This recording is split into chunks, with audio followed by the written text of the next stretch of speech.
Ain't no last calls here. Bar Talk with Jay. Alright. Welcome to what? Bar Talk with Jay. Yes. And one of the things I'm going to say, we sponsored by that big old company that's doing big things. It's really little, but we're going to say big because I'm part of it now. That company's called Dispose. They're going to do some things for you. All you got to do is go to the website. And we got a new website being designed right now, coming into effect on Friday, but it'll be a link right on my page. Okay. And we're going to be able to take some trash issues for you. That's right. Yes. Construction, residential, we can do all kinds of great things. Got some business plans. I got to be with some people coming tomorrow. Yeah. But I ain't going to tell everything. Can't tell everybody everything, but let me get back to the person that's in the building next to me. That's my man, Craftmatic. How you doing, big baby? Man, I'm doing well. Very well, as the old man would say. Life is continuing to flow, man. Moving in the right direction. Having a good week. I like it. Month is starting off on fire. A lot of great things are happening, and I got my hand in about 5 or 6 projects, man. It's just time to turn it up a little bit. Okay. And keep it moving. So sound like your season. Yeah, it most certainly is my season. It is most certainly my season. So I'm doing well, man. How you doing, Brother Jay? Man, I am saying it must be my season as well. I guess it just kind of flocks together with us. Business going good, show going good, and personal life is going great too. Yeah. And they all kind of tie from your happiness. Yes. And it's like once you're in line with your happiness and you understand a little bit more of your purpose, it gives you a better drive. Yes. So now I'm pushing harder, because I see more behind what I do compared to me just doing it. Yeah. See, there's a natural effect going on there. The harder you try, the more you'll see your purpose. Right? The easier it'll be to see your purpose, the harder you try and the more effort that you put in. This is Bar Talk with Jay, folks, and I just want to thank you folks for being here with us tonight. This is our time to share what we call wisdom of the world. And, we just create a nice dialogue about some real interesting issues, as you'll find tonight, and have you to just listen and maybe interpret, hear our opinions, our stories, and find a way to make some changes in yourself and in your own life as a result of these conversations. This is a self-development type program. When you hear something, you got to make a decision. Hey, would you do that? Would you not do that? How are you going to do it differently the next time? So it's just an opportunity to look in the mirror and improve yourself. And we have a lot of fun here, so we want you to laugh with us. It's okay if you turn the program off and go and talk to your family or your friends about the subject. All we want to do is stimulate dialogue. So we're grateful for you being here tonight, and we always start the show off with a prayer. And I don't know, Brother Jay, would you be interested in praying for us tonight? Something, man, I'm going to let you take it. The reason why I want you just came back with the recovery of your uncle. And then, I wasn't able to make it down there, man, so I'm sorry. And I wish the family well and get past all this pain. So I'm going to let you have it. Okay. And I do have a perspective, So let's just go to the Lord. Heavenly Father, we thank you for your powerful and awesome presence. And we thank you for bending an ear to us right now, hearing our prayers. We ask, Heavenly Father, that you would give us inspiration in this life to do and to be what we came here to do and be. We ask that you would open our minds and our hearts and deliver upon us a righteous action to do the greatest work that we can do in life. Let no stone be unturned. Let no effort be unmade. Let us do what we came to do. Move every obstacle out of our path and just keep us laser focused in life. And we ask, Father, that you would grant us a profound show here tonight, where we all will grow and learn and become more of our greatest possibility. In Jesus' name we pray. Amen. Amen. Mm-hmm. I know why I passed the baton on that one. You way in front of everybody else. Man, I was with my family this past weekend, and when you reflect on life and death, it kind of wakes you up a little bit. Saying, hey, what haven't I done that I need to get done, or what is it that is before me that needs to be achieved, and so I was just asking the Lord right then to just give us inspiration on what that is. If I got 5 more years left, if I got 50 more years left, I just want him to inspire my walk so that I can get done everything that I'm supposed to get done. Yeah. I don't want to be on my deathbed thinking I shoulda, coulda, woulda. Come right? on, say it again. And I don't think my uncle did that. I think he really went hard in life, and all the way until his ailments later on. So just an opportunity to reflect. You know what I mean? And that's the thing. You know, something I really feel like that is what this is about. Yeah. One of the things that make you really change is your reflection. Your reflections, yes. Yeah, and if you don't like what you put out, make change in what you do. There you go. There you go. And you know, reflections are sometimes it's just capturing your own thoughts, right? Mm-hmm. Just asking yourself, how do I think I'm doing in my own life? How would I assess my performance in my own life based on my own standards and my own qualifications, etc.? How well am I doing in life? And when you ask yourself that question, man, it opens some doorways up to your spirit, and you got to be open to making greater change in yourself in order to take full advantage of those reflections. So let's go ahead and jump into last week's topic. Why do we allow ourselves to be in a relationship with a married person knowing that they will never be yours? Convenient. You know they ass gotta go home.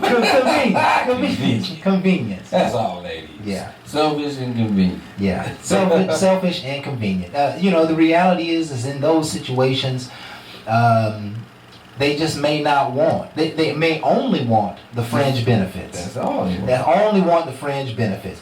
Maybe that is, getting the gifts. Maybe that's going out a lot. Maybe that's getting money. The pickle. Maybe that's The pickle. hot sex. The pickle. Right? But, hot sex is still not a relationship. It may be a sexual relationship. I guess I can't take that away. But we talked a little bit about it being, there being your friend and there being your confidant. And you can't really call them your friend or your confidant if you're under false pretense, right? Because it's not a real friend. They may not be your friend at all if you didn't have a need. You see what I mean? You see what I mean? There may be nothing there if you didn't have a need. So it is important to assess where I guess we'll say the foundation of those relationships come from. Do they come from innocence and really wanting to be a friend, or do they come from, hey, I got troubles at home, I need to go on out and get me a side piece so I can just get the pressure release valve and go on back home and not worry about it. And so there are both men and women who are doing this. Right? It's been done for a very long time. But, yeah, it's been around forever, right? But Jamal last week went real hard in the paint out in the street, talking to folks in the street in Philly.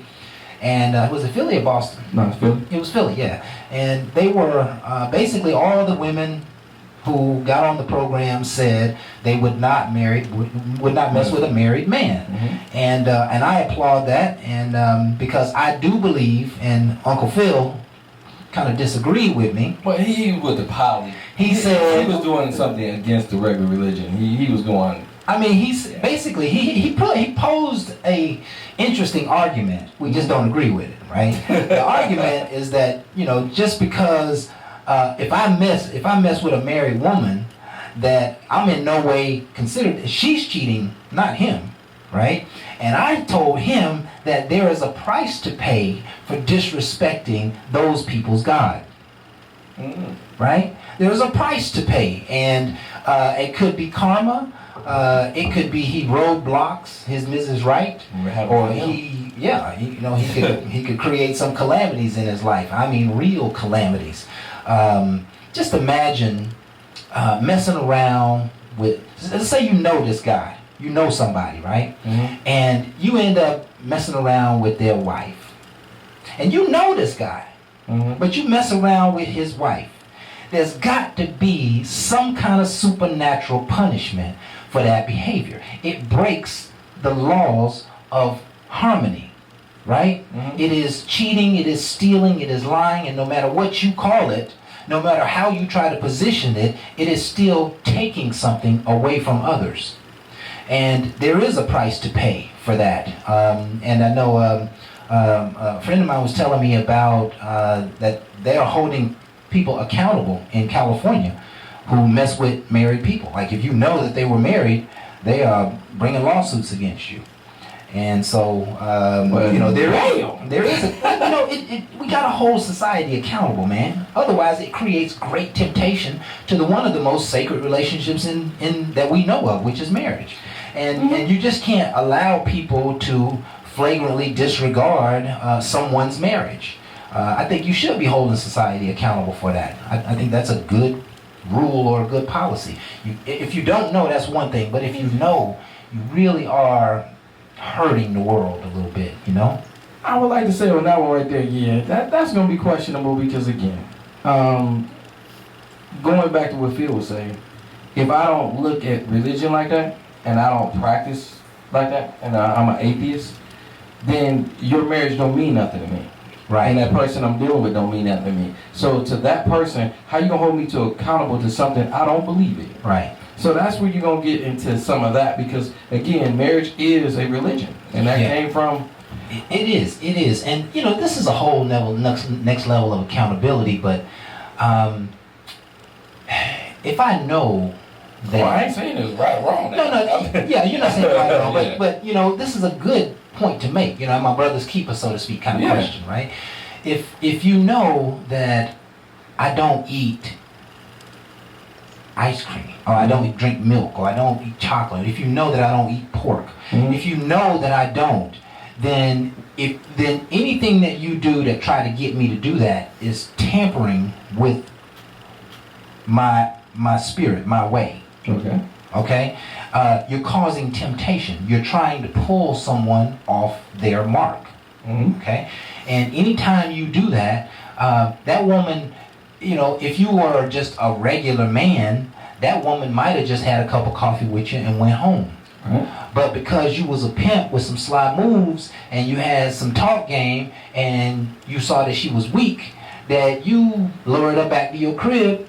And, she got to be responsible for her own, but there was great influence because she was needing someone to touch. And because you stood in that gap, you became the thing that pulled her off track. I think that there is some, it's like misleading a child sometimes. You know what I mean? You can't mislead a child. You can't teach a child a curse and think that that's going to add value to their life. I agree. But the flip side of what you said would be there's swingers out there. Oh, yeah. And it's a whole group, okay? And they are not agreeing with us right now at all. At all. And they turned that ass off immediately. Yeah. Don't do that, folks. Yeah. Come back. The whole thing is, get back and realize. What you do is your business. Behind closed doors, that's up to you. Again, we're not denouncing you. And really, we're bringing a little light to you because these things do happen. And that's their choice. Right. And that's why I said they practice what they believe in. They believe in swinging, and they're married. They know it, and they swing with other couples. Yeah. And supposedly there was other famous people that did it too. I'm not naming anything because I don't know it. Listen, this universe is riddled with it throughout mankind. It has been there's a lot of things that happening. there's a lot of really unique relationships that are happening, and married people participate in all the things that single people participate in sometimes. And there is a price to pay. I'm always of the notion that if you have a threesome, right? So you and your lady invite another lady into the room, that you're gonna have a great time. But don't be mad when you show up at home and that other lady in your bed again, right? And she ain't waiting on you. She done took your lady from you. You know what I'm saying? That's what happens, right? Next thing you know.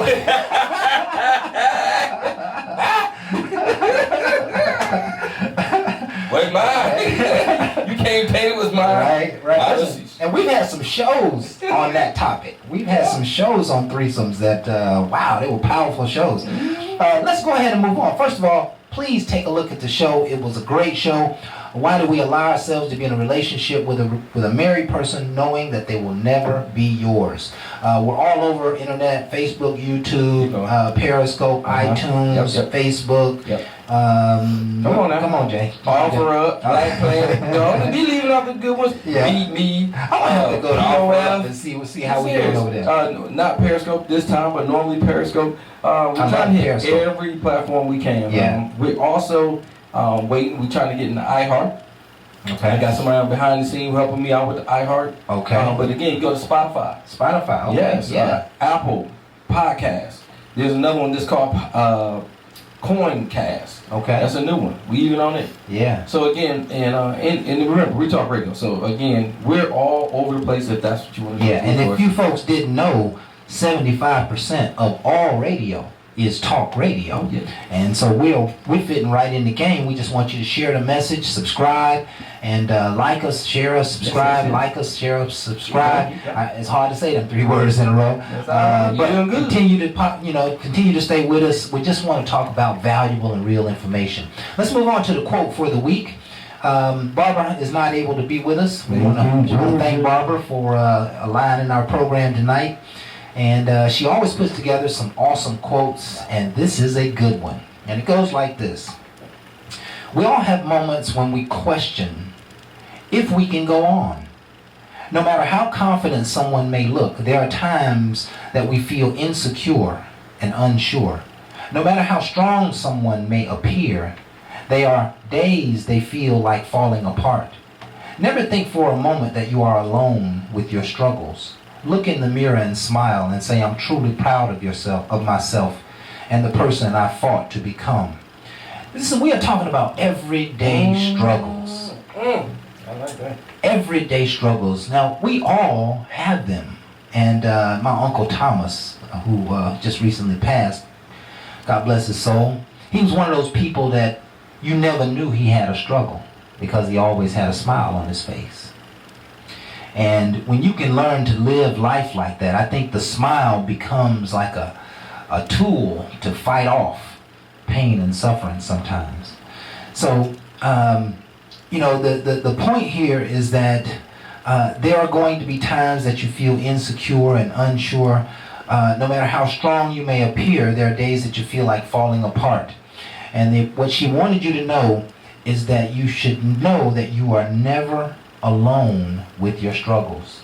Mm-hmm. There is always someone else dealing with the same exact thing that you are. And oftentimes we sit in our little living rooms and we stay in our little boxes and there's nobody to talk to. Mm-hmm. There's nobody to tell that story, right? But just know that story is happening with your next door neighbor and this and that. You might not be able to talk to them about it, but you need to find someone else you can align with so that you can realize that what you're going through, other people have gone through as well. See, that relieves the pressure of the issue. It's just something that happens in life. It's not something that specifically God did to me. It is just something that happens in life. And we have a tendency to beat ourselves up when we're going through struggles and hard times. We have a tendency to say challenging things to ourselves and not get the kind of support that we need, not get the kind of not to be heard by other people and understood by other people. So the point is, no matter how strong they look, there is someone who's suffering. And if you see that they're suffering or they're down or they have a problem or an issue, lend a hand. Ask if you can help. Ask if they're interested in sharing what may be on their mind, and maybe you can offer some wisdom or some encouragement. Lift people up.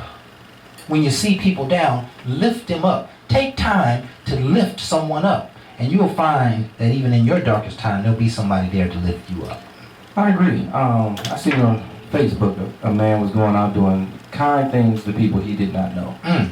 And again, that's one of the things that I try to do. And I'm not trying to jump on his bandwagon. Right. I do mine how I can. Right. And again, the number one thing is having a thought process of wanting to help and understanding what help is. Yes. Now, if I'm helping somebody for an outcome, then you truly ain't helping for what the real giving is about. Right. I'm helping just to help mankind. Right. Cars are broke down and the person needs some help. I'm just helping them. I'm not looking for no residual money. If they give me a thanks, great. Bottom line, I just want to see them on their way. Yeah. That right there don't seem to happen that much no more, because a lot of things is happening where they got negative thoughts of everybody trying to harm you. And I want to put love back in people's heart, not fear. Yes. So if a person pull over to help you, you ain't feared that they're trying to hurt you, that they actually tapping on the window to see if they can get you down the road and keep you safe. Because I believe our queens, and even a regular man that might be broke down, might need a hand, and let me stick out a hand and help a man instead of being a fighting man. There you go. And everybody has the potential to help somebody. And so I'm hoping this is not falling on deaf ears. If you're listening to this program, whether it's now or 50 years from now, somebody around you needs your help. Yes. And I'm encouraging you to go and participate in their struggle and bring your value so that you can lighten their burden. I'm telling you, the Lord is watching. He's watching everybody's moves. He's watching everything you do. He's watching everything you say. And you are being held accountable at a level that you cannot even embody the level that you're being held accountable on. Your actions every single day matter in this world. You can't go a single day. If you decide that you were just going to stay in all day and just feel sorrowful and worry about things and be doubtful all day long, you miss the opportunity to help somebody cross the street today. You miss the opportunity to help somebody understand that their struggles can be overcome. See, you never know where God's going to put you. So when you just, I'm just saying, offer yourself up. That's what we got to do in this world, offer ourselves up. It is time for us to go into our first break. Oh yeah. And so let me go ahead and introduce our topic. I'd like to do the craft segment, the second half of the show. It's pretty good. But let's go ahead and introduce the topic. We're going to take a break. And I got a few grooves for you tonight. I want you to stick with us throughout the breaks. And when we, obviously we got a fabulous show lined up for you. We got Jamal coming on next, the good Reverend Dr. Jeffrey. And then, of course, the second half of the show, Jay and I really go in on the subject. So y'all stay tuned, and here is our subject for tonight. Is there an appropriate time limit to walk away from a relationship that is stagnant? I'm going to give him something to think about. No, man. I don't want to give him nothing, man. No. Come on, I got to come back and find out what Jay got. Here we go. Is there an appropriate time limit to walk away from a relationship that is stagnant? No. Y'all folks, stay tuned. We got more Bar Talk with Jay coming back right after this. Again, I'm Craftmatic. This is my boy Smooth Jay. That will see you on the other side.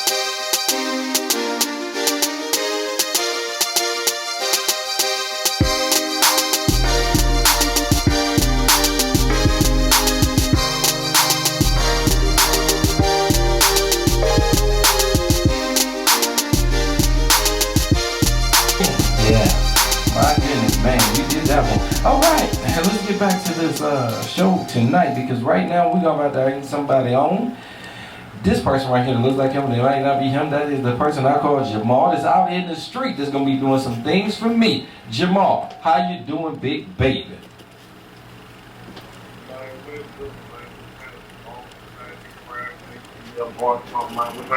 Hey man, we trying to make it happen up in here, man. I got my man Kraft sitting back down. We trying to find out what you out there in them streets, what you finding out for me today, big baby. Man, I'm volunteering right now. I'm actually about to make a stop. I had to do a little shopping, so I'm going out a little late on tonight.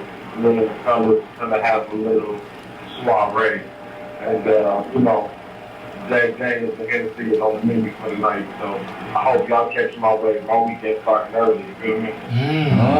Okay, you going out tonight, huh? I don't know if you gonna make it to work tomorrow. Yeah, and listen, where do you go out in? Tomorrow's my off day. That's why I'm gonna turn it tonight. And where do you go out in Philly, man?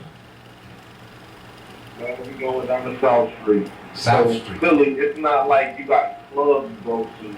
Anytime you ask somebody where to go, they tell you to go to a bar. They don't tell you which bar to go to. They just say a bar. Right. So literally on South Street, it's nothing but a bunch of bars. Okay. And we finna turn up. So I got a topic for cornball. Because normally cornballs be addressing as individuals. I don't address the whole boys or the whole girls and try not to be cornballs. So people, get ready. You gotta get them squares out the circle. Hey, we having a hard time hearing you a little bit. I don't know if you're moving or if there's wind. My fault, fellas. Let me switch from headphones and go directly to the phone, see if that helps. Is that better? Yes, much better. Alright. So normally I always address the cornballs, this topic, just a man or a female. Sometimes cornballs can be your friends. or your associates, or the people that be around you a little bit longer that don't need to be there no more. Cornballs are the people that you associate and waste your time with. I say waste your time because they cannot bring you anything back. They are a liability. So they are not an investment. They are a detriment to your well-being and to your future happiness and any promises that you may have to come. Okay. Now, with that being said, sometimes in certain situations, cornball dudes, they'll see you talking to a girl who cries, and then they'll come and just kind of interrupt the whole vibe by trying to interject themselves in the conversation. And you kind of give them the look the whole time like, get away, I got this. Right. Cornballs will just stand there, just throw shade on your game and, mess up the whole vibe you're trying to set. Right. Cornball do that. Right. Then you got cornball females. Cornball females are the females you can't bring around your house for no reason. Because she gonna try to jump your man just because he your man. Would have never looked at him, but just want to put her cookie jar on the menu just because she see you happy. Because you messed around and told that girl how good the cookie is when it's that time of the night. So, cornball dudes, stop blocking your homeboy. And homeboys, hey, you might really need to let that person go. Cornball females, stop being so bitter and jaded you're going after your homegirl stuff, man. Leave that man alone. Find your own. Find your own. Well put. That's standing ovation type stuff right there. That's standing ovation type stuff right there. Yeah, because there's a problem in the world with a lot of that. Yeah, there's a lot of hate. I like the fact that cornballs dissect the segments, right? Like if you consider somebody a cornball, like you said, they're probably not on your team.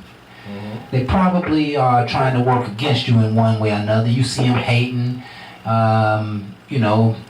sleight of hand, all kind of stuff, And I never really used terms to describe people because I never like to judge people, but I have found myself contemplating that someone was a cornball. Jamal won you over, Lord. Right? And, just picking up on some of the young man's terminology, it's not derogatory. No. But it does express a certain level of character in a person, and I like that. So y'all, are you on the street tonight, my friend? Are you ready to... Well, I'm out here in these streets, and I'm looking to see if I see somebody out here. The streets look dead right now.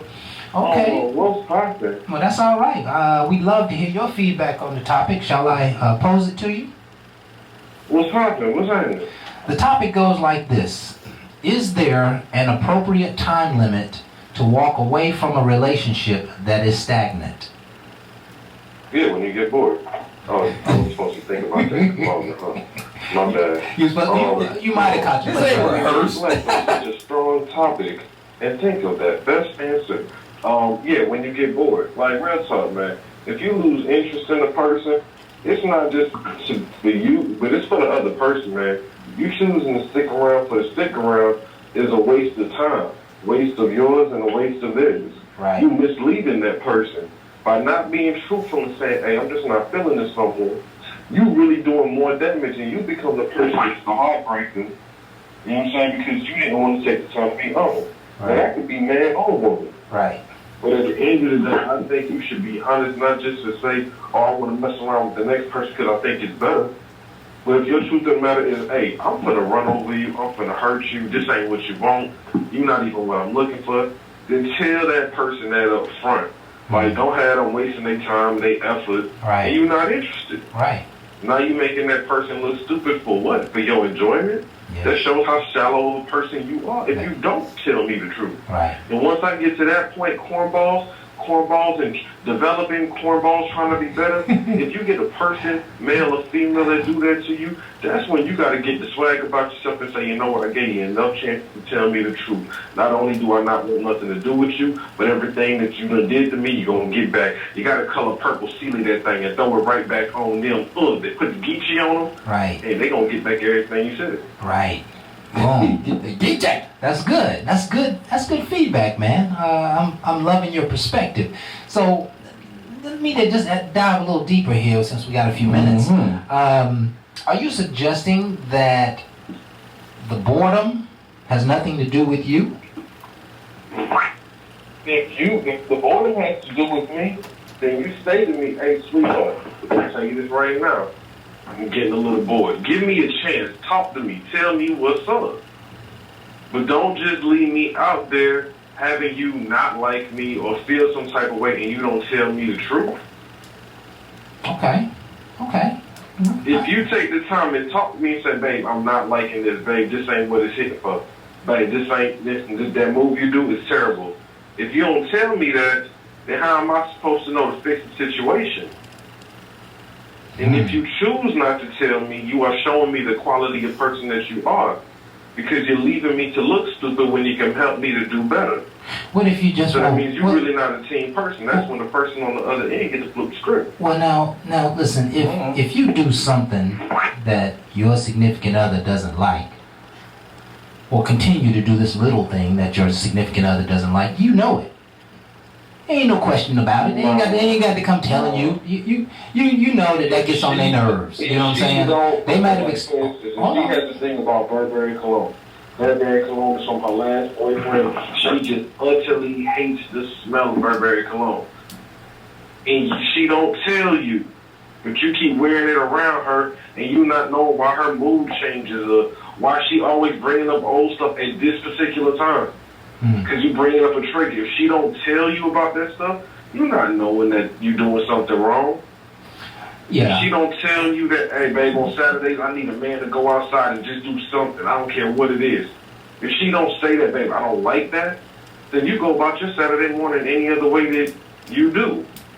Right. But you not knowing it's an irritation to her. If she don't tell you that, how are you supposed to fix the things that she does not like? Yeah, that's a good argument. But you miss a lot of that nonverbal communication, and 70% of all communication is nonverbal. So like she done let you know a couple of times, and she ain't trying to argue with you no more. You know what I'm saying? She ain't trying to hear your mouth, and she ain't trying to hear what you got to say about it. She done already expressed it, and you keep doing it. That's what we talk. When you're in a relationship, a long-term relationship, you save yourself a little bit, which means you might not create an argument about something that really needs to be arguing, right? Because you're trying to keep harmony, and sometimes keeping your mouth shut can be harmony. But I think you're right. Holding back can sometimes create more harm than just coming forward. I like to say your harmony. You're trying to keep somebody's feelings from being hurt, but sometimes that's what just has to happen. Right. Because if you don't let a person know how you really feel and you sparing their feelings, to me, you're just stretching a problem. Right. A lot of times, I don't want to say you have to be cold to a person. I really don't feel like you have to be foul or disrespectful. Right. But you can be, unfortunately, truthful. Okay. Which is probably going to make them feel a certain way because people don't like to hear the truth. Okay. All right. They like to hear what they want to hear. Right. But you got to give them the truth because these things are making me feel a certain type of way. Before I keep feeling these ways, I'm going to tell you about it. Okay, now let me ask both of you this question, right? Now, here's where we talk about patience and tolerance, putting up with. How many times are you going to have that conversation? It depends. Like I had a person that was just playing with me and they just touched my face. It was playing. Okay? To me, I don't take physical abuse ever, and you don't even play with me that way. Right. She did not hit me to hurt me. She was playing. I had that conversation right then and there in front of somebody. Mm-hmm. That does not happen. Don't play with me like that. Right. Because playing leads to things. Right. It's just like somebody punching a wall. That can be a lead on. Right. So I addressed it immediately right there. They felt a little bit offended because I brought it out in front of somebody. I don't care. You shouldn't have did that in front of nobody. Okay. You shouldn't even did that in our own private spot because that's not how I get down. Right. So I'm only gonna have that conversation one time with you. And now my whole thing is I gave it to you up front. I didn't care about your feelings. I didn't spare the rod, right? Right. But I left it alone after that because again I got to give a person time to marinate. Okay, listen. Happen again, bro. I'm trying to dig in. I'm trying to dig deeper into it, right? Go for it. You've already communicated that, Uh-huh. and then it happens again. That's it. Okay, I get that's it. Let's just take it to something a little less than physical hitting, right? Let's just say somebody, calls you by this name that you don't like. Your significant other, she just got this little pet peeve name that when she says it, she really means something derogatory, but she says it on the slide, and she said it before, and you be like, I told you I don't like that. So how many times do you have that conversation? She ain't hurt you, she ain't put her hands on you, but now you're repeating yourself on several occasions or several times. Why would I repeat? If she did it again, Right. we're not talking. I'm giving it to you real. We're not talking. I want to show you that you showed me disrespect. I'm not gonna be talking to your disrespectful behind. Okay. I'm gonna go about my business ignoring you, and you're gonna be like, "What's going on?" And listen, there's a problem. Either you can come figure it out and make some change, or that problem ain't gonna get bigger. And I'm gonna get down. And listen, that is the place, right there where you are, Jay. That is the place where people don't tell anymore that they don't like something. That's because I'm leaving. I'm checking out, bro. Yeah, I mean, listen, you're taking it to the extreme, because we're talking about years of relationship. You know what I mean? And there are going to be some of those things. It could be any number of things, right? Okay. But they're going to be those things, and you were like, okay, listen, I told her, to take out the bathroom garbage, because if she don't take out the bathroom garbage, you got to stay there the whole week, and she just keeps taking out the garbage. She don't take out the bathroom garbage, right? I'm making light of the little things that happen in relationships. Things like that, I'll back up and I'll say, how many times are you going to say you're just like that? Go ahead. Okay, let me try it like this. This is the first time I'm going to tell you I don't like something. And it's going to be a little conversation like, hey, I ain't really feeling that. Okay. I'm gonna throw you another one. Hey, babe, come on now. I thought we talked about this now. I ain't really. Come on now. Third time, you have every right to be upset. You have every right to react however you want to. However, growing up, I think that there's times where we learn, is it worth the argument? Can I live with it? Right. Or is it the breaking straw? Right. Like, is this something that you just do around the house that I'm just going to have to know, oh my God, Uncle Woman's so best, I'm the one that got to be tight. Is that something I can live with? Because, if you can, then you take her for all the other blessings that she is, but you got to accept that flaw. Right. And so do you understand that during the holiday times in the mornings, she is a complete terrorist? Can you still love her and just accept, hey, just don't mess with her this time, that's my wife. Love her for everything else, but even at this time, she drives me nuts. Can you accept her still? Right, and just to bring all of these points back to a focus here, we're talking tonight is there an appropriate time limit to walk away from a relationship that is stagnant? And if you can live with those things, then it extends the amount of time before you walk away, right? If you can't live with those things, then it obviously minimizes the amount of time that you're going to stay with those persons. But it's important to ask yourself these types of questions before you just walk away, right? Mm-hmm. That you have said that thing over and over and over to the point that you're not even interested in saying it anymore. As a matter of fact, it antagonizes the household when you even attempt to talk about it.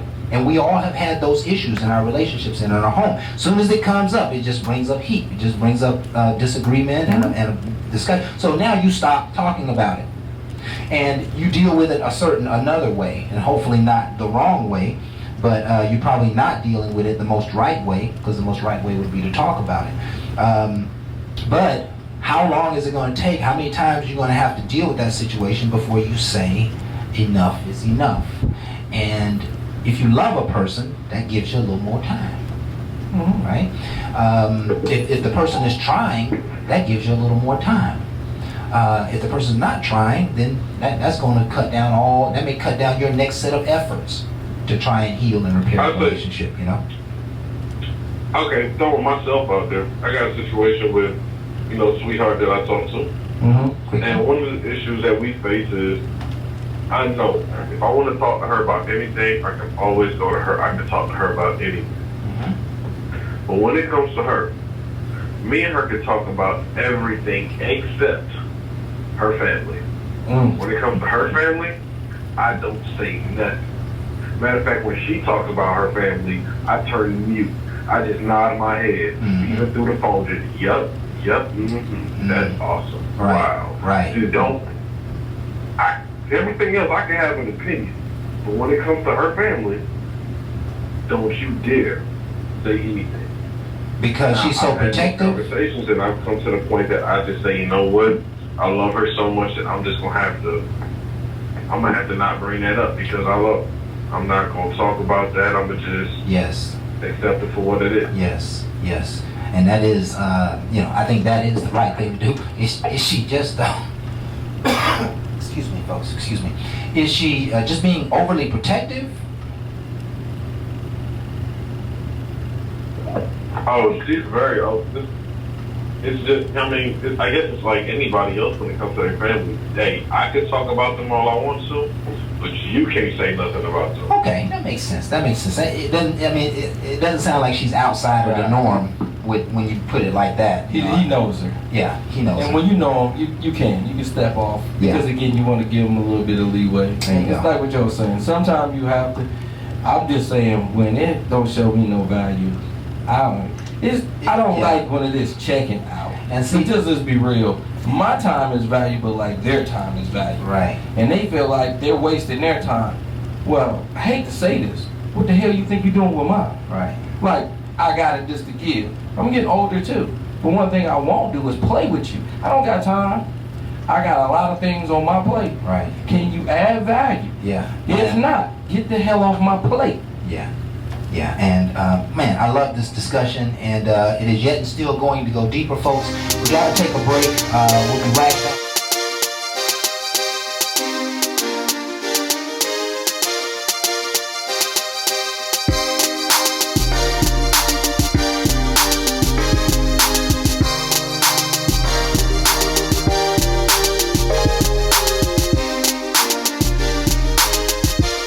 Wrong, folks. That's what we do. That's Bar Talk with Jay. Yeah, we bring it on for the fight starts. Yes, sir. We trying to get you to talk. Let's talk it out. Yes, sir. Leave them hands to yourself. Let's talk it out. Yes. Rock, I want you to scroll up for me just a little bit. Oh, We got I'm sorry, Marsha sir. and Kim in the house. Thank you, Hello. Mildred. I think I saw Sheila down at the bottom. And I see some comments. I want to talk about those in a little bit. We'll talk about them a little bit. Keep going up. Shalea, Sunny, Okay. is that Deanna, Blair, Teresa, Okay. Joan, Philip, Zandra, wow, Tavares, what's that, Okima, Patricia, Shelly, Sherilyn. Oh man, we got a lot of people. Go toward the top, man. How many folks on there tonight? My God, keep going. I mean, look what we're talking about. Hey man, we want to thank you folks for being with us It's the real tonight. deal. This is man, I just love having you folks with us tonight. And please comment. I'm trying to get to them, but We'll get to them in the 8 o'clock hour. yeah, we'll make sure We we got get back that. to you folks. We got Scroll to the top a little more. Was there anybody else right there? We got Faye, Laura, Latoya's in the house. Thank you for being with us, Miss Latoya. Just a great lineup of folks who are with us live tonight. We thank you, and let's go ahead and continue with our program. We So- got the big time on I next. got that guy that I don't know how his day went. We're about to find out if it's gonna be harsh, is it gonna be good. Jeffrey, how you doing, big baby? Brother Jay, Brother Crab, how's it going, fellas? It's been good over here. We're worried about over there. It's going well over here, my friend. It's going real well, man. How are you tonight? Oh man, a little overcast. I dropped my computer today, cracked my laptop screen. Oh, It was a pretty difficult day. We don't stop short of saying it was a bad day because I found $10 on the ground. So I right? got my spirits back up. But in spite of all of that, you know what time it is. Yes, sir. It is time for you to close your mouth and listen. You ask me some questions, I give you some answers from a man's point of view. Okay. Now listen, I got one reason for the habitually single woman, and I got one reason for the habitually single man as to why you might be single. But before we get into that, here is my disclaimer. Now, see, what I'm going to talk about may not apply to you, and if it doesn't apply to you, I don't want you to put your foot up in this shoe. But if it does apply to you, I want you to put both feet in both shoes and walk around in them because you're about to learn something tonight. Now, ladies, you go first. All right, ladies. Now, some of y'all are single simply because you're not even loving with your heart. You're loving with your wounds. I need you to feel me. I need you to feel me on this. See, your heart and your wounds will both seek comfort and growth. Both of them will reach out to individuals. Both of them look for a place to plant and grow and, just multiply. The difference is your heart can resonate with a good man. Your heart can accept good treatment. Your heart can accept a good spirit from a person. But your wounds reject that because it doesn't feel good. It doesn't feel normal. This is too good to be true is what your wounds will convince you of. And they will sabotage that relationship. Ladies, I need you to feel me. I need you to feel me. Before you do anything, you need to heal yourself. Don't go with that old adage, the best way to get over an old relationship is a new relationship. That is some BS. What you need to do is you need to get that relationship out of your spirit. So you can start loving with your heart again. As long as you are loving with your wounds will constantly reject a good person. And it will keep you from that good person. And it will most definitely keep your ass single. For a very long time. Yes, sir. Yeah. That is one of those emotional ones. Yeah, here, man. I don't think that $10 covered the fact that that screen got cracked. You can't run hard on that one. I was about to say a down payment, but $10 ain't gonna do nothing. But listen, it lifted his spirit, and we appreciate that. Right? That's what he said. You are not loving, ladies, with your hearts. You seem to be loving with your wounds. And I wonder how much love is lost because people don't heal. How much love is lost in the world because people get into relationships and they are not healed, they are not ready for the relationship, they are not whole and complete. How much love potential goes wasted? A ton. It's got to be a ton. We don't talk enough about healing yourself, and that ought to be a name of a show, Healing Yourself, because there's just so many different ways to do that. There's only really one way, and that's to change your mind. But before you change your mind, you might have to go through some processes, some thought processes that will take you toward healing. So we love it. We love it, Brother Jeffrey. People who love with their heart can attract good treatment, can accept good treatment. But people who love with their wounds, they'll finally reject it in the end. And I'm familiar with relationships where it seems like people just would not accept the love. They could not accept the harmony in that relationship.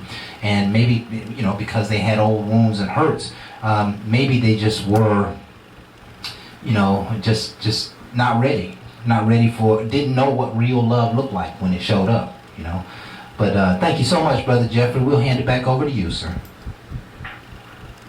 All right, fellas, don't think that I'm letting you off the hook. Oh. Fellas, you are next. Now, fellas, some of you are single simply because your mouth don't equal to your spirit. I need you to understand me. I need you to understand. You talk all that pro-black this, pro-woman this. You wear a dashiki, you walk around and you got dreadlocks and all that stuff. You smoke the ganja straight from the motherland even. What you don't do is you don't honor and respect your community. You're not a pillar of dependability. You're not a stand-up, good moral, or good high caliber, high character man. Little kids can't look up to you because you dress like you a little kid. There's nothing that you do that resonates with manhood, that projects manhood, that projects comfort, protection, and provision. Because you're still walking around like you breastfed. I need you to understand something, man. I need you to understand something, man. You have to empower yourself, first of all, with your words and allow your words and your deeds to align to feed your soul and your spirit. If you don't do these things, then you're going to have this conflict in your head. What should I do today? Instead of being purpose-driven. See, when a man is purpose-driven, he don't have to worry about a woman. What he has to worry about is fending off the number of women that he will attract because they'll all be high quality. When a man operates in purpose, What aligns though is everything aligns around him. He don't have to work for no job. He creates a job. He becomes an employer. He does those things simply because his mouth and his spirit is aligned. I don't get it twisted. Ain't nothing wrong with dressing a little young, trying to keep that vitality. But what grown men do, they walk proudly. Their mouth reflects their spirit, and they are confident. It's a natural confidence that lets people know, don't mess with me, my children, my woman, my money, or my house. As long as you do that, you a good brother.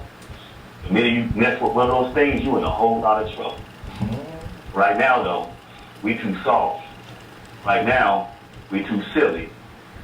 And that's one of the main reasons a lot of us men are single. Damn. Hey Jeffrey, how much it gonna cost to get your laptop fixed? How much it gonna cost to get that screen fixed, player? I don't know. We need to get it fixed. We gotta help you out. Folks, we taking donations. Jeffrey's screen.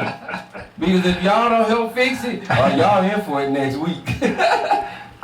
Man, you said so much powerful stuff there, and I'm just gonna try to capture it in bullet point. Your mouth don't equal your spirit.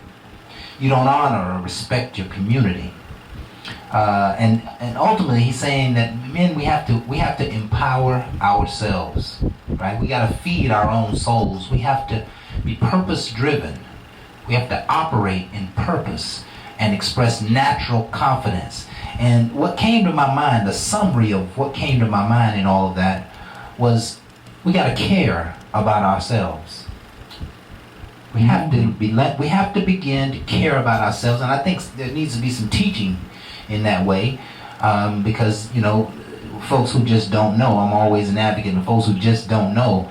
They need to be developed, and you can't you can't necessarily take a man out of the African bush and bring him to the United States and he know how to act. Neither can you expect a child who's never seen fatherhood, who's never seen manhood, to be able to really know what it's about. We've got to be developing these young folk in order to get there. But just a powerful message, and all of those things will keep you single, man. Bro, I'm telling you, you hit it on the head. Care. Yeah. One of the things that I do on my own is I care first. People I meet, Yes. instead of saying I love you and what's up, lovely, and all the rest of that, I talk care. I care. Yeah. Okay? Because love come later. I think it's been expressed too often, too much in the wrong way. Right. Care should have been there in the first place. Right. I want to make sure you understand if you come around me, I care. Right. And if you don't, it helps me understand who I'm with. Yes. Because that aura is not what I want. I want a caring person along on the side of me, even if we ain't in a committed relationship. My friends should care. Anybody that's around me, if you don't care, you shouldn't be there. Yeah. It's just that simple. Yeah. Because I'm giving on the upfront. Yeah. I'm giving, I care, and you don't, makes no sense to me. There you go. Talking about I gotta earn it. I give that freely. Right. But can you respect and give it back? Let me know who I need to be with, who I don't. All right, and we handing it back to you, Brother Jeffrey. Man, listen, it's real simple. Ladies and gentlemen, I need you to understand something. There has to be some housekeeping going on in our relationships. And I mean our relationships with ourselves. First of all, we got to clean up our own cobwebs. We got to clean up those little skeletons in our closet and get rid of all that sugar, honey, iced tea. Ain't no need of holding on to a skeleton in the closet. Throw that MFer away. Yes. And put some love in that closet. Put some love and some health, some financial wealth and wisdom in that closet. Why are you holding on to a damn skeleton? Bury it and let it go. Men, what we got to do, we got to learn how to stop living in our childhood damages. The damages that we suffer as a young man, the heartbreaks we suffered in high school, let that stuff go and learn how to love on ourselves. There is no substitute, not one, for preparing our mental health and caring for our mental health the same way we do some of our cars, the same way we do some of our grass, how we cut our lawns. There's no harm in us taking care of our mental health in the same way that we take care of our shoes. There's nothing wrong with that. So what I want the men to understand, We clean up those cobwebs and we address that mental health thing with us. What I want the women to understand is to get rid of those skeletons and make room for love in your closet. It'll be a powerful thing when we bring ourselves together. Because what's happening right now, people getting scared as hell. They can't do the stuff they used to do and get away with it. They getting called to the carpet left and right. Yes. All types of laws are being changed. All types of legislation is being passed to say, look, white people, look, other people. I ain't gonna say white people, I'm gonna say other people. Quit thinking that you on top. Things are changing. There's about to be a whole bunch of equality happening in this country very, very quickly. And when we keep pulling ourselves together like we are, man, it's an awesome thing. I'm looking forward to it. In fact, I got my popcorn ready. That's all I got. You got your popcorn We're ready? about to ready to sit back and eat. Yeah, and listen, I love this one, man. This is probably one of my favorites of all times. He talks about housekeeping, right? And when you talk about housekeeping, he's saying get rid of, we're living, he's talking about people who are living based on their skeletons, right? Their walk tomorrow is based on what they did yesterday. He's saying put those skeletons away, bury them, learn how to love yourself. And what came to my mind was we really need to understand and learn the value of forgiving ourselves. Forgiving ourselves is part of that housekeeping, right? Because if we hold on to those dark images, whatever they may be, we're never going to be able to move forward. We have to learn to clean our own house and clean those cobwebs out because they're doing nothing but holding us back. Right? Now, you got something, Jay? Okay. I mean, I'm feeling what you're saying, and I really do, because again, it goes home to me. Yeah. Again, even though I feel like I got so much going on, I have to look back and reflect on my closet and things that, not just hold on to, things that I know I done moved on. Yeah. It has no value. Yeah. So holding on to something with no value makes me realize, just a hoarder. You're holding on to things just to hold on to them, and you blocking other blessings. Yes. Let them go. There we go. So again, I always feel like reevaluating all the time, because no matter how much you might want to give an opinion, can you take one? Can you And take somebody one? been told me, you got way too many clothes, and I used to want to cuss them out when they told me that. I'm like, well, you don't get on the fact that I got some fashion, you know? I got some nice stuff, you know what I'm saying? But you want to get on, my whole thing is some things do need to go, because I need to make room, because see, the sad thing about them, they ain't understanding. It's going to go, because more stuff going to come. There you go. The universe loves the vacuum, right? Brother Jeffrey, let me ask you about the topic for tonight, and we'd love to hear your opinion. It goes a little something like this. Is there an appropriate time limit to walk away from a relationship that is stagnant? An appropriate time limit? Yeah, absolutely, absolutely. Here's the thing. If you are pouring into the relationship and the person that you're trying to pour into keeps moving the damn glass and pouring all that good everything out and it's just spilling on the earth, no, it's time to bounce. Right. Because you're trying and there's nothing happening. But let's say things have just gotten stale. You have tried to do this and she has tried to do this and it just ain't going nowhere. Don't sit there refusing to let the other person be happy because you ain't happy. Just go ahead and call it quits and move on. I would say that could be within 2 months after the honeymoon phase is over. All of a sudden you discover that that blissful part in the beginning, that was just nothing but lust. Now you got to deal with each other and you ain't got nothing in common. At that point, it's okay to go ahead and cut that bait and then rebait your hook and go fishing in another pond. I am not about wasting time. Yes. No more. I'm not about investing time in something that's not going to reap dividends. Yes. I am not going to give all of this good work that I got to somebody that can't contain what I'm going to pour into them. Yes. Matter of fact, they don't want it because they're scared. If you scared, don't step up. Right. If you're scared, don't step up, because I almost went down the road. Go ahead, Jeffrey. Say it. No, your screen broke. Your screen broke, Jeffrey. You know, Jay love drama. I sure do. Yeah. I'm going to stir it up, too. Go ahead, Jeffrey. Say it. I love your answer. Don't be brother. scared. Don't be no punk. I love your answer, Brother Jeffrey. I think you hit it right on the money, man. I think he was about to say hit it on the money when he was sick. We ain't got time to waste. That's right. Right? And so, okay, listen, it is time for us to break out, Brother Jeff. Anything you'd like to share with us before you get out here?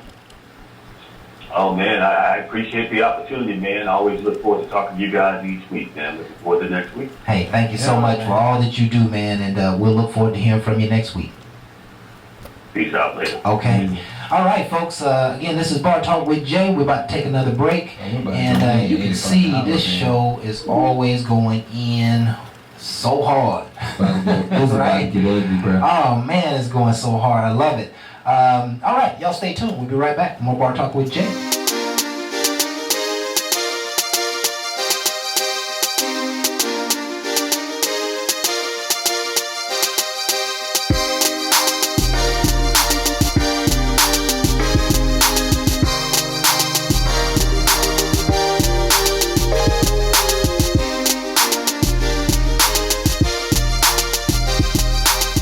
Second and third, I will be doing a party up there in West Akron, Ohio. Yes, 30th class reunion. My man Jeff is throwing it together. I gotta send my Cash App to my man for he can make sure he know I'm coming. Right. We're gonna be in the building, gonna do some great things up there in Akron. That's again August the 2nd and 3rd.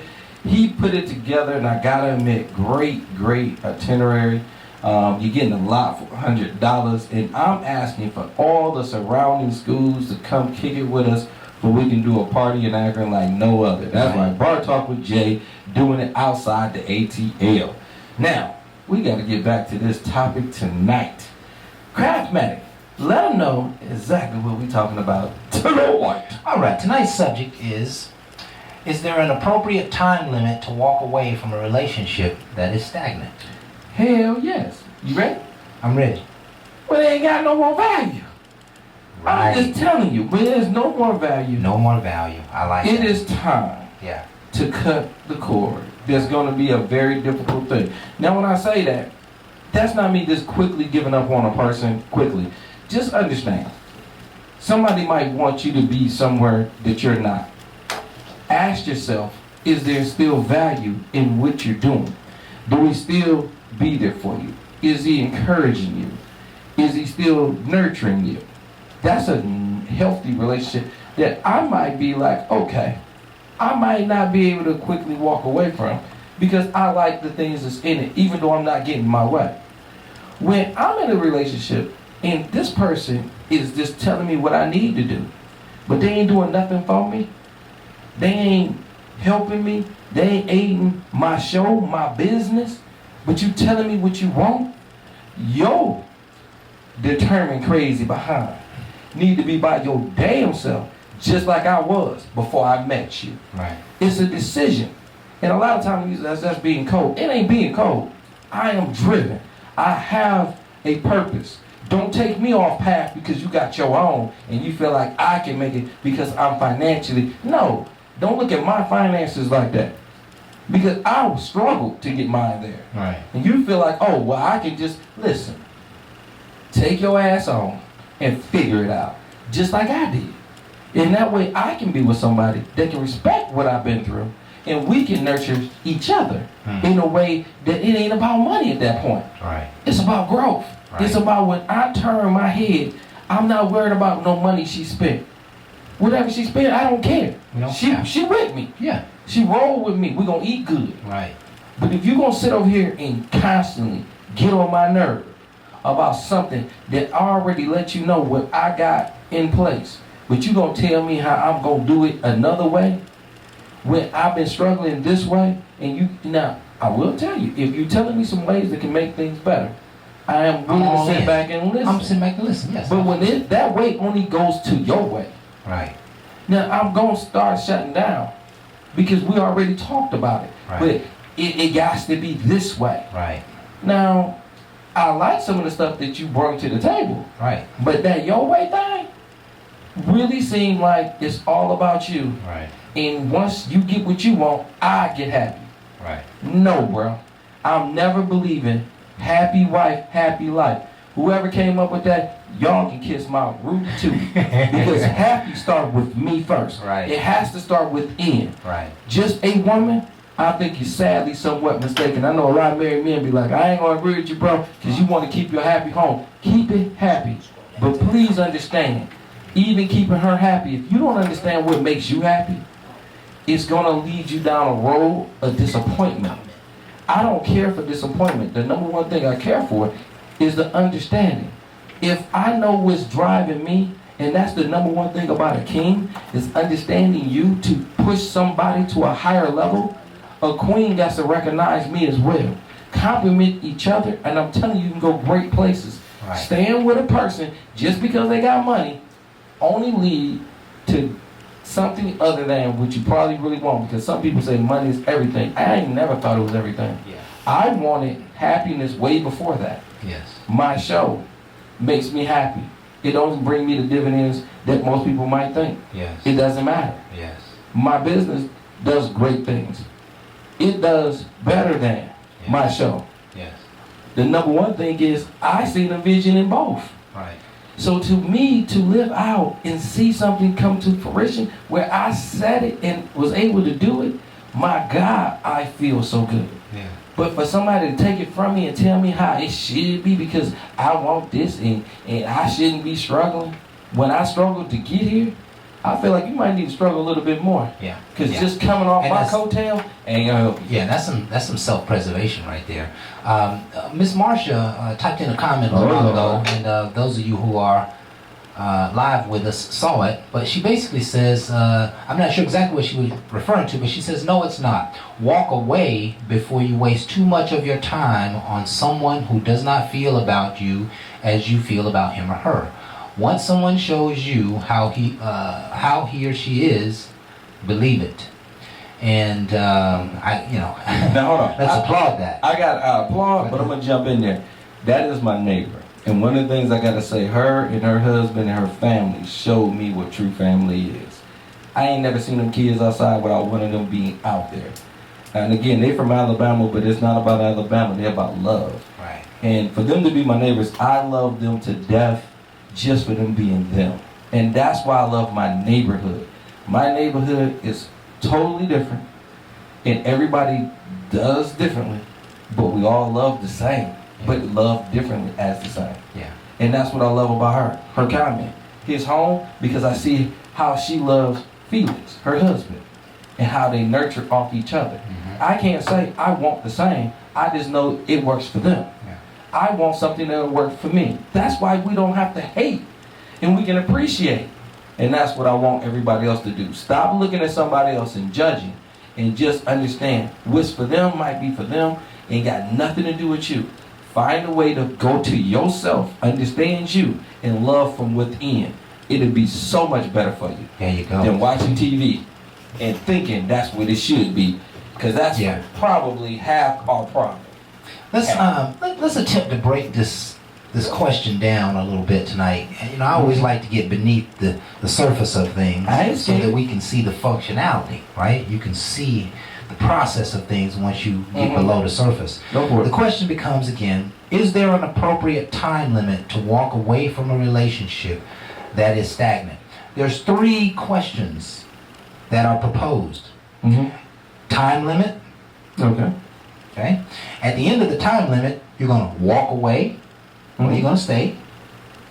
And at some point, you're going to determine if the relationship is stagnant or it's not stagnant. Right? Now, you're probably not going to walk away from a relationship that's not stagnant. A relationship that's growing, a relationship that's, improving, but it may not be moving where you want it to go, or it may not be moving as fast as you want it to move. So now the decision becomes a little bit tougher. I got a good person. They're not quite ready for what I'm ready for. They don't quite do it the way I want them to do it, but they have the right intention. They have the right heart. See, what I want to get to is the dichotomy between throwing people away and making a real conscious decision about how to stay in a loving relationship. Because that's ultimately what this is suggesting that we assess the situation, this person's interest, their talent, their potential. If they're going in the direction I want them to, if the relationship's boring, if it's stagnant, if it's moving, is this, are they loving? Are they helpful? Are they destined for greatness? When we start assessing people, it's no particular way to do it. Everybody's got their own needs. Right. Everybody's got their own needs to fulfill. But when you start thinking about a time limit, and you put a time limit on that relationship, you are not necessarily thinking about what the other person needs. Now, You become selfish, self-centered when you put that time limit on it. And so that means you're no longer working necessarily together, that you are just sitting on the sideline waiting to see if this person finishes the finish line when you want them to.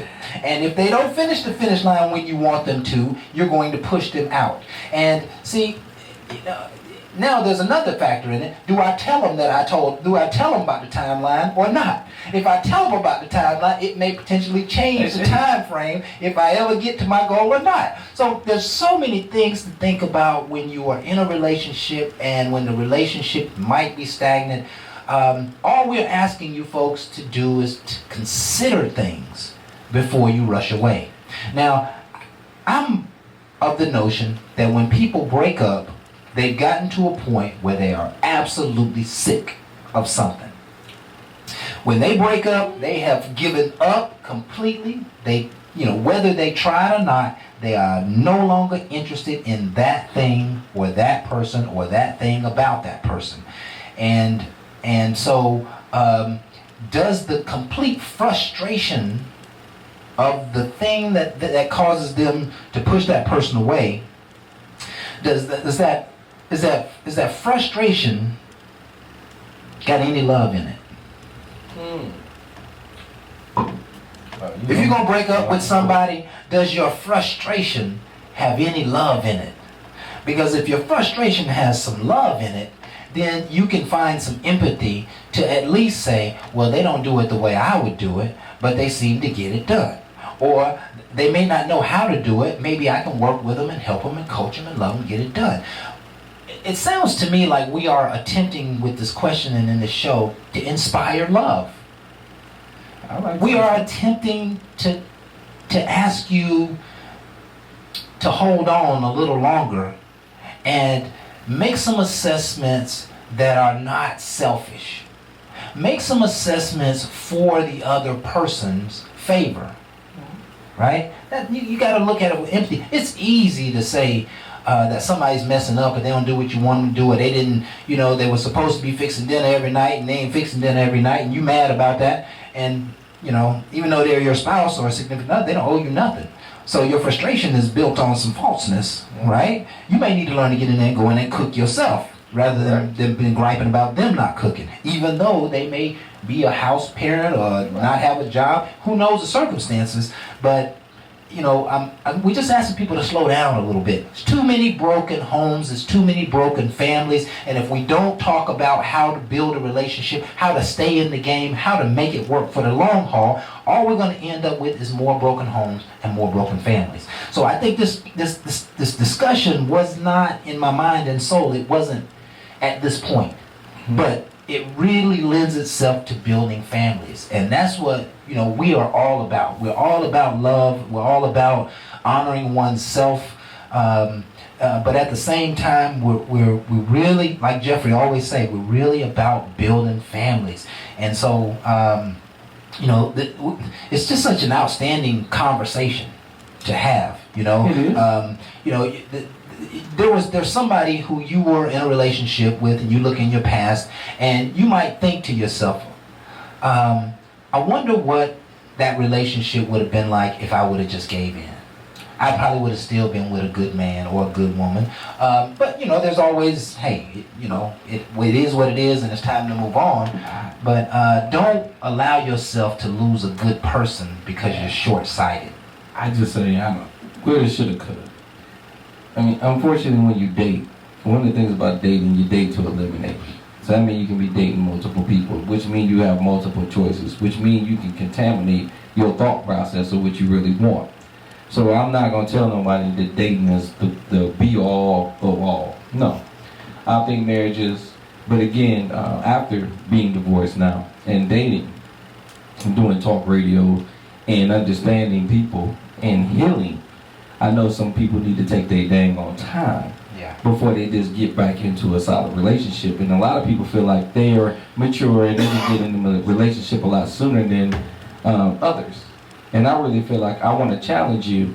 If you put a timeline on a person and he does not meet your timeline, please understand that was your line. In that time, did he nurture you? Did he care for you? Did he do for you before you just walk away? Because the number one problem is you're being that person that's saying you're not going to waste their time. What about theirs? Because that person might not know your time. They're investing time too. And if he's investing, and the investment is paying off, and this person is doing great things for you, then my whole thing is going to be up to you to have that conversation to see where it might be. Because to me, if that person is not developed yet and he's not ready, it's not fair. Because you put a timeline on a person and that person was not there, and you move on, you possibly are giving up on a golden egg. Because if you hatch it too soon, it's probably gonna die. Yeah. So let it do what it need, because everybody go through something. And a lot of people be like, that's that humbug, he gonna keep on. Do you understand what you investing in? Right. And then it's not a shamble, it's not a person that's just playing you. If a person is telling you on the upfront, he's been showing you honestly that he is an honest guy that's trying to do good things, but he's not willing to do this right now because of where he's at. But he's showing you progress because where he's at, he's still growing. Yeah. I would say that's a person that you have to look at and take some interest in. But always make sure you're clear about the conversation, and do not keep reminding him of a deadline, because then it's pressure. And I'm going to tell you all day long, with a person like me, there is no pressure. Men don't succumb to pressure. My thing is, it's only pressure when I care to, Right. and I choose to. Right. But before I choose to, and the more you think you're going to do, the more you're going to be mad at me. Why be mad at a person that has passion and purpose? Your stuff ain't my stuff. Your vision ain't my vision. I'm not going to put your vision in front of mine.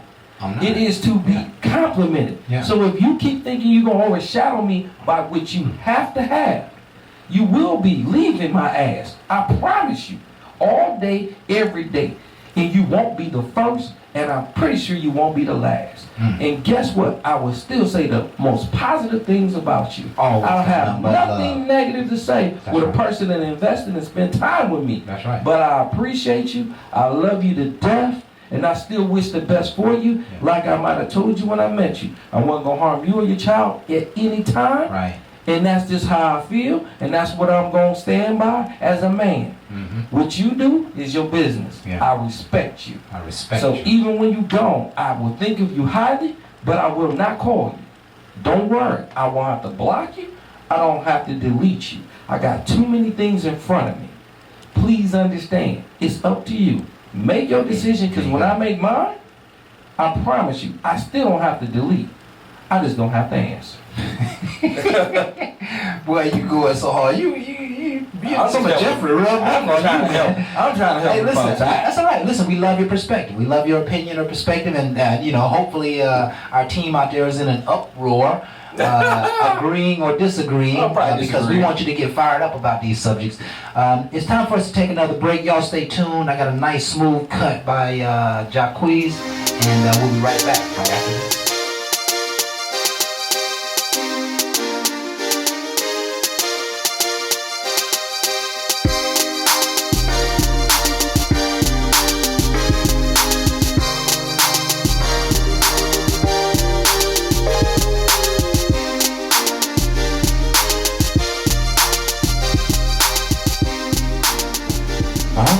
Welcome back with Bar Talk with Jay. I don't know if y'all like that last hour, but it's going to be good because we're going to go in the key. This is our personal view, and it's something to start a conversation. Yeah. One of the things with Bar Talk with Jay, let me go back to what I created. Bar Talk with Jay is a situation where a lot of people ain't going to church no more. One of the things I notice is a lot of people going to bars. And bartenders is not always going to be therapists, okay? Right. But what we're trying to do is tell you, instead of just going to a bar, come to Bar Talk with Jay, pour your problems out with us. There you go. One of the things we want to do is not have you act out. We don't need you to get drunk. We're not condoning drunkenness. We're not saying do any of these things, but we're trying to say we having issues. Can you have a platform to come to and have a dialogue where you can pour it out and we don't judge? Right. It's not about judging. Right. We don't want you to feel, no matter what kind of situation you're in, that we got something to say about it. Right. My whole thing is if I can listen to you, I might be able to point you in a different way. There you go. And if you can hear it, you might want to change it. But it's up to you. Bar Talk with Jay. Yeah. That's what we do. And when you say something like that, I think about the 12-step program that people who are going through drug and alcohol addictions have to go through, and that 12-step program works. Okay. It works. It's been working for years. It rehabilitates. What would happen if we were exposed to the 12 steps way before we got into trouble? Maybe not Right? make decisions. We wouldn't get into trouble. And that's what Jeffrey was talking about. We got to find ways to heal ourselves, but healing ourselves is very difficult.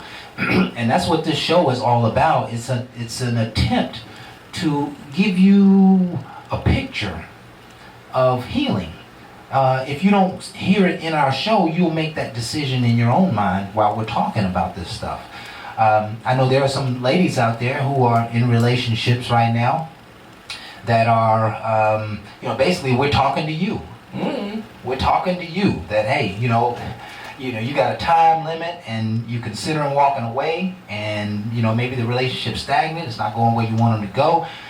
For any of those folks who go through this, who listen to this show and are going through it, you're going to have some immediate value to be able to go back to your situation and either change things or make some clear decisions about how to move on. And so we know that this dialogue is therapeutic, and we just believe that it is one of the ways that that healing can come about. So we thank you folks for being with us, and we hope that you are getting some value out of this. It may not be you in the situation. It may be your daughter. It may be your brother-in-law. It may be your cousin. It may be your sister, your mama.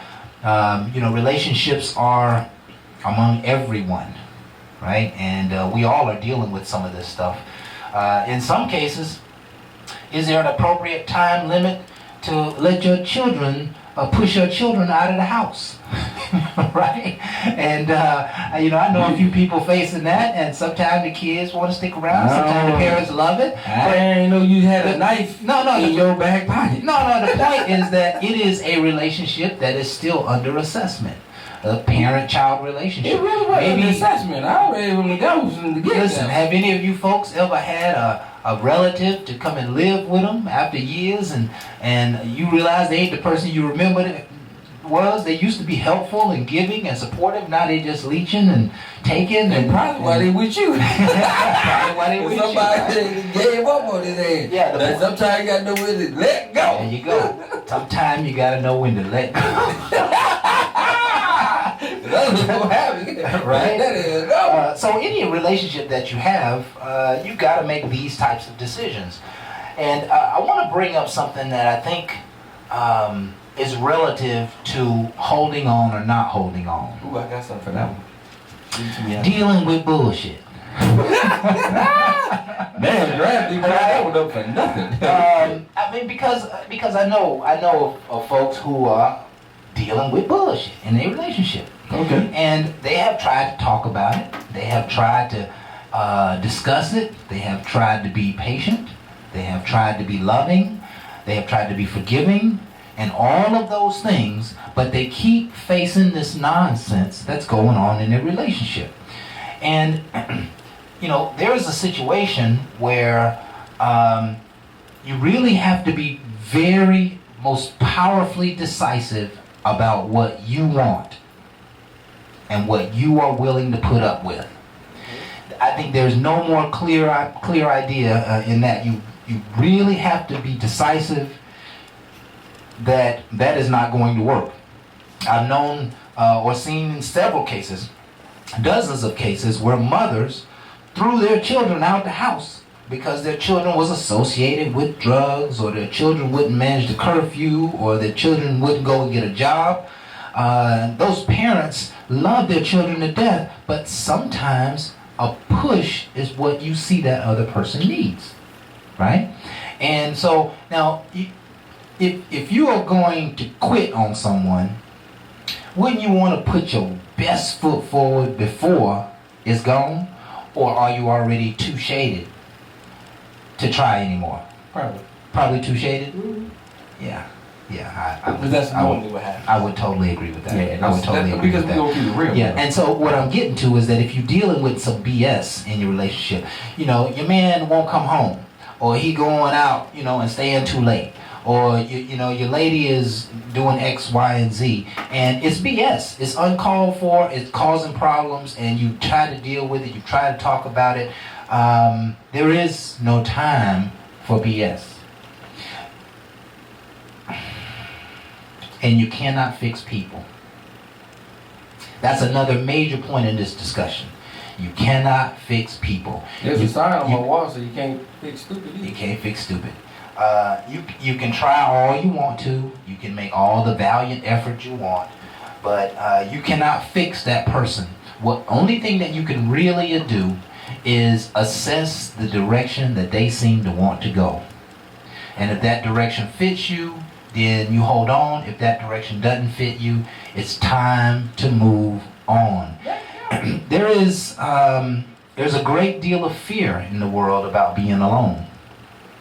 It ain't that bad. And it's not it's not a bad thing at all. I would say that the very best thing is to be with your soulmate, to be with your significant other. It would be. To be in a relationship, even if the relationship ain't 100% happy.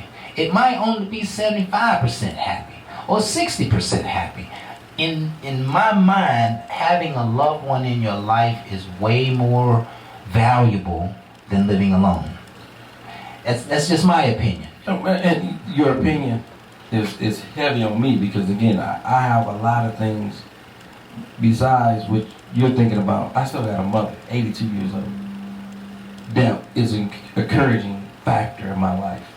So I look at life so much differently than another person might. And some might say, well, you're just a mother lover, always. And my father's dad. So again, I'm going to always take care of the ones that had thought of me before me. Right. They had to come together for me to exist. Yeah. So now it is for us to turn the time and think about, you love your children. What about your mother? Because you'll sacrifice everything for yours. I have to make sure before mine ever leave here, she know I sacrifice everything for her too. Yeah. Because which she sowed into the ground, in which when I was planting it, sowed into the ground, harvest. Right. And that's how I grew up to be a man. There you go. And that's why I want to make sure we go back to the people that we love. Make sure the older ones, we still show that care, that love. And then to the ones trying to make the decision about staying or not. And I said it earlier, with the value. It's up to you. What are they doing? Because remember, your timeline, and let's pick that timeline. Let's just say you was with somebody, she gave you a timeline, and she gave you another timeline, and she gave you another timeline. Okay? And you don't respect the timeline. Right, and you keep going, and she keep giving you timelines. But basically, she giving you failures. Right. All right? But yet, you never gave her one. Right. But yet, she is saying, I don't know when to finally cut the tie. But what she might need to do is turn around and realize he never tried to cut you. Because you're so quick to not want to waste time. You're losing the value of a person that don't want to quit, because that's the person you want to be with. Because if I quit as much as you, we'll never get nowhere. Your line was a personal line. I have a developmental growth that might not fit you. Right. But if you are so stubborn, you won't stick to you. And you go, but you keep giving me chances because of the things I'm showing you. And the growth we can do, sometimes your line ain't going to fit until it adjusts to mine. Right. And at that point, it makes more sense. But to y'all to feel like I'm not going to waste no time, understand what waste is. If a person is showing you love, if a person is showing you that they're there, and again, there is a vibe, but you just feel like your timeline is above all that. Right. look at all what you're really wasting and what you're really saying. Don't let people What steer really you giving up, right? on a person that you're going to give up on. That you clearly know never gave up on you. Never told you he said he out on this or that. So that person is willing to deal with all you got. Right. Because we're going to come with some mess. Yeah. And if you tell a person, you know something, next time you come with that, I'm out of here. I'm going to have to go to tool damage mode. Yeah. Because if you out of here the next time, I might as well put myself in that place for when it happened. Right. I just checked out. That ain't what you want. That But ain't that's what you spoke. Yeah. Watch what you speak if that ain't what you want. Right. It's a quick teaching of understanding you. A lot of times, everybody get the bump of the gums and they ain't realizing what they're saying. But the person is listening does. There you go. It's time for us to take our final break, and we're going to come back and close this show out strong. We want to talk about the signs that you're in a stagnant relationship. As well, I've got a little segment where we want to ask the question. We'll just call it the craft segment, and I'll introduce it whenever we get back. But we got last 20 minutes. We are fired up, still ready to talk about the subject. So y'all stay tuned. We're going to be right back with more Bar Talk with Jay.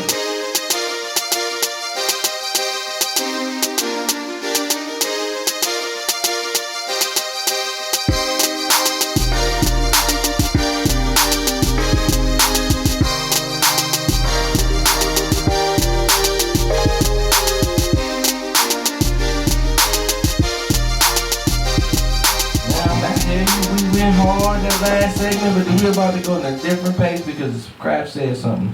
We started off about stagnant relationships with like significant others, and Kraft turned it around to kids.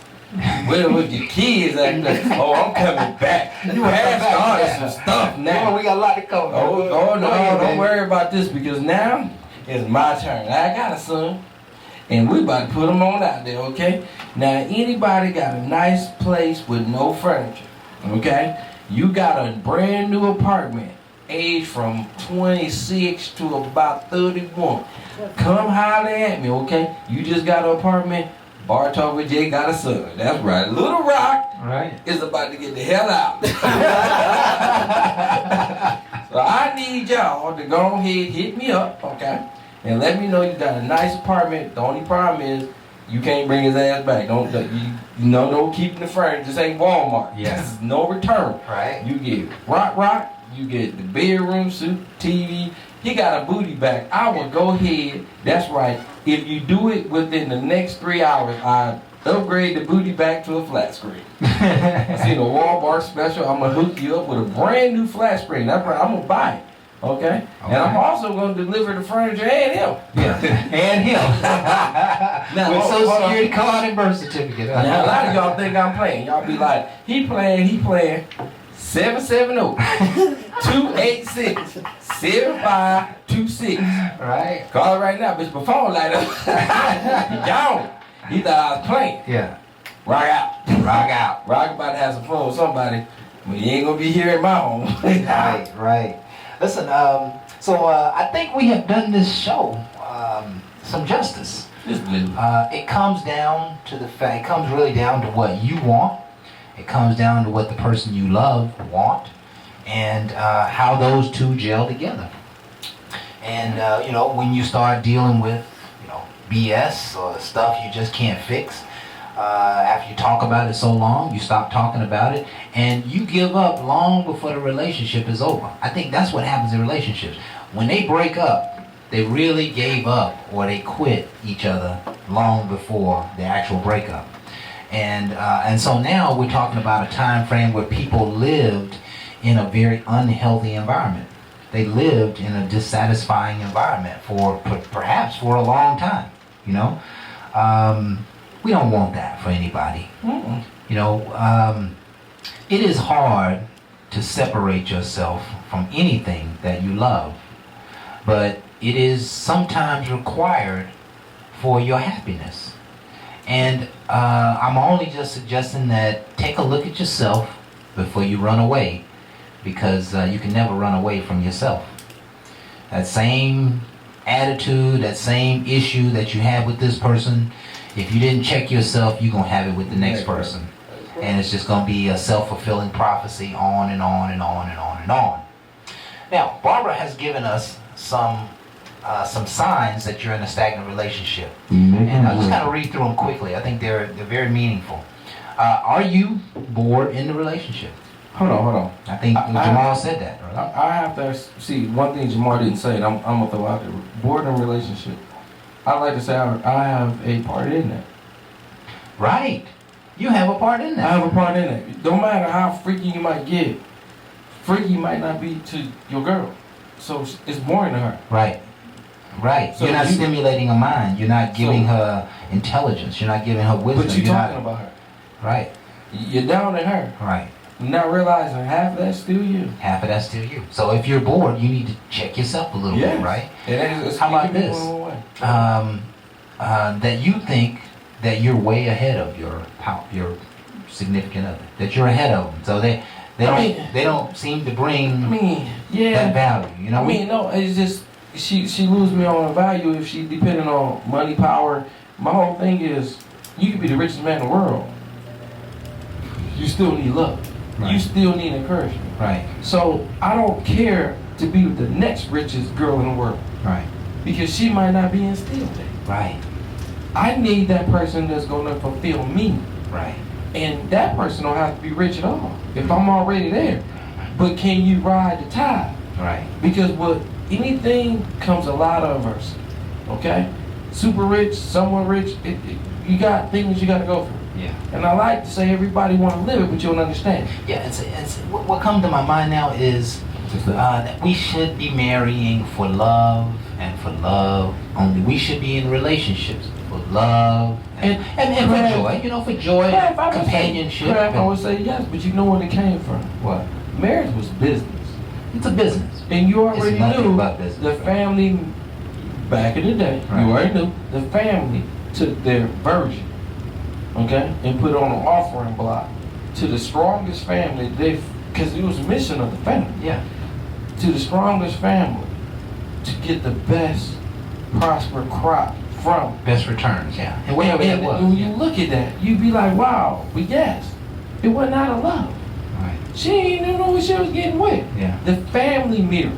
Yeah. Their family doing things. They got a son that's a virgin. I give up my virgin to get with a family that will make us strong. So it was a business. Now we go into love, and you want to know what happened to divorce rates. Because when it was mirrored that way, I ain't gonna say wrong, right, or other. It happened. But they found a way to stick together, and they ain't even know each other. Right. But now we have for love. We get into our feelings, our emotions. It's stirring so much stuff up. I don't think you know where is up. And that's a good point, because love is not everything. Right? And that's what happens. I can love you to death, but if you ain't gonna act right, if you ain't gonna do right, we ain't gonna be right. It ain't gonna ever be right. That's a great point. That's a great point. How about this? Everything that the person does makes you upset. By that point, I tolerated too much. It's time to go. I mean, that's when I tolerated too much when everything makes me upset. Means that I emotionally disconnected from that person. Yeah, and ultimately it means there's probably some bottled up stuff. Yes. That everything. That everything triggers that bottled up stuff. Her breath, her sight.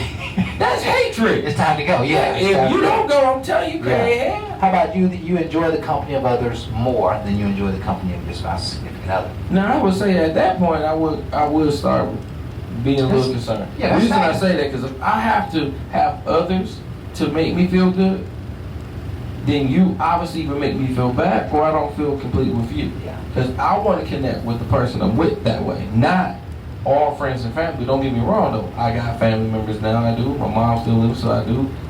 But if I got that significant other, it should be all vibe, but I still can feed with y'all. That's key, and they're never cutting people off just because of person. I don't know all that crap. Yeah. Keep going. How about you claim to be busy when they want to see you? I do that all the time. I mean, what's wrong with that? I mean, I do be busy. Well, how about this one? How about you don't really care what they do? What's wrong with that? I mean, that's a stagnant relationship. That's, if you don't care what they do, that means it's time to go. Wait a Ain't no more time limit. You don't care what they do. Hold on. Sometimes you trust a person, so you don't care what they do. No, it doesn't matter. But to not care is a different story. If you know you love the one you with, Yeah. you don't care when she go to work. I can say, I don't care. Okay. And I say it because I already love. Right. Love is over care. Right.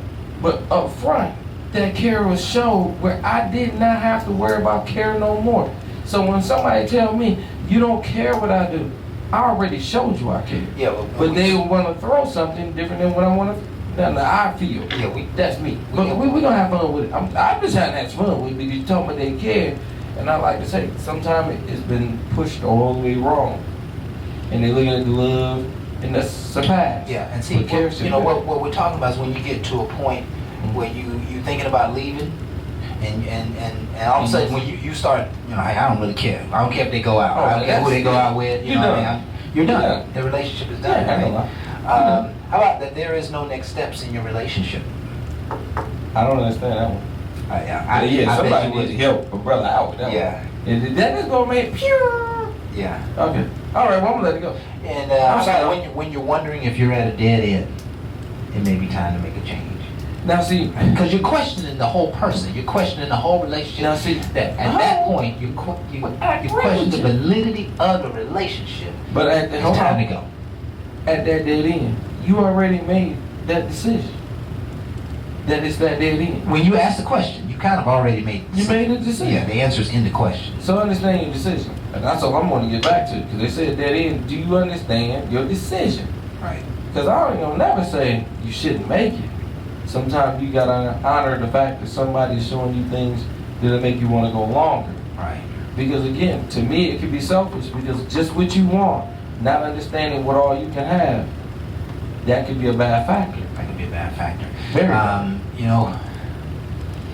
Imposing timelines on people, it does add pressure, but it also signifies that you want what you want. And I don't think there's anything wrong with that, as long as you're willing to pay the price for the pressure. Because the pressure is going to cost you something. And, it could be good, bad, or indifferent, I totally agree with a woman that says it got to be within this. That's fine with me. Yeah. That just shows me she got to drive like I got to drive. Yeah. My drive is higher than her. Right. So when it don't get achieved by her, if she understands my drive, her timeline should have a reason and a purpose for continuing. Right. Now, she might have gave up with me 4 or 5 times. You'd be like, well, why would she keep on? Because even though it don't fit, it's nurturing. It's still going a direction. It's still going a direction. So it's like, why give up, period? And that's what that's about. There you go. Because if I'm not willing to stop and I don't quit, because when I quit, I promise you, it's over. When I quit, it's over. So Exactly right. I don't want to quit. Right. You can quit me. I don't want to quit. Right. So if you show me you quit me but stay with me, then I understand it ain't always going to be easy. Right. Because the fact you came back and you ain't did that, I'm just saying, you just let me know I'm not happy.